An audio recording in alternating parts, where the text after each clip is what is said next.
Okay, so then let's bring some fun back into this. What crazy stories do you have?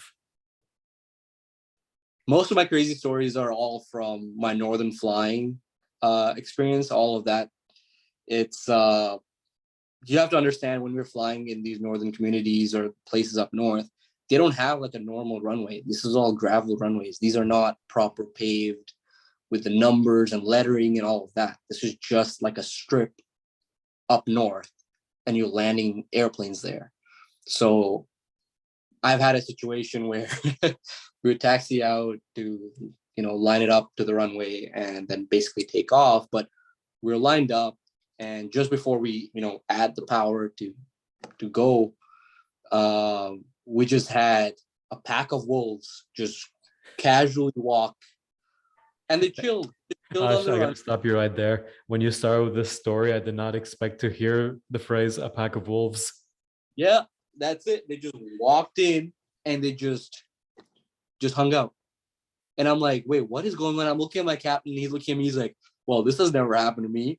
But that's the thing. They were just walking around because these communities are like literally in the middle of nowhere. There's a bunch of wildlife. You can spot bears, elk, moose. There's a bunch of stuff there. And yeah, we just saw a pack of wolves just walk in. And now we're like, kind of like scratching your head because none of us have dealt with this situation before, right? So You couldn't just like, run them over? no, well, no, that we can't go fly. I didn't see that pack of wolves. Oh, it didn't happen. No, but the captain had, he thought of, he's like, okay, you know what? We'll just move a little forward and then we'll try to go back in and wait. So we started to move forward, but just with the noise of the airplane, that's when they got scared and moved. And then we had to like go back, get a visual inspection, get someone to go and take a look so that again, if we're, racing down the runway and then more come in, that's a dangerous situation. So we got someone to go inspect, make sure, and then off we went. I'm assuming this is a very uniquely Canadian problem and not a Uh, problem for pilots in general. yeah, no, this is because what happens is for a lot of pilots, your first job in Canada is flying in these northern remote areas. That's just how every country is different.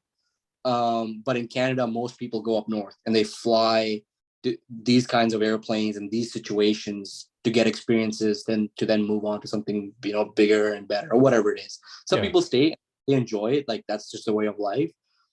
It's just different goals, right? So, but for a lot of young pilots, they go up and it's actually fun. It's good experience. So why not? Like you get stuff like this happen once in a while. Another crazy experience was we were coming in. Actually, no, we were on the ground at this point, and we're getting the airplane ready. We get all these passengers, and we were like ready to go. On time departures. That's what we were all about. Like, make sure everything's good. Brief the passengers because the plane I was flying, we didn't have a flight attendant at that point. I was the flight attendant and the first officer, so I was doing both. I had to go brief the passengers before, let them know about the whole exits and what happens in an emergency, blah blah blah, and then you come back and fly the airplane. So Did we you did have to all of like that. switch personas? Like the second you got out of the cockpit, you had to put on the dress and start like talking in your like calming, soothing air stewardess voice, or No, I was just me and that was it. But I've had situations where we would land and I would tell, oh, welcome to, because we're doing like 8 or 9 legs a day. We're flying a lot.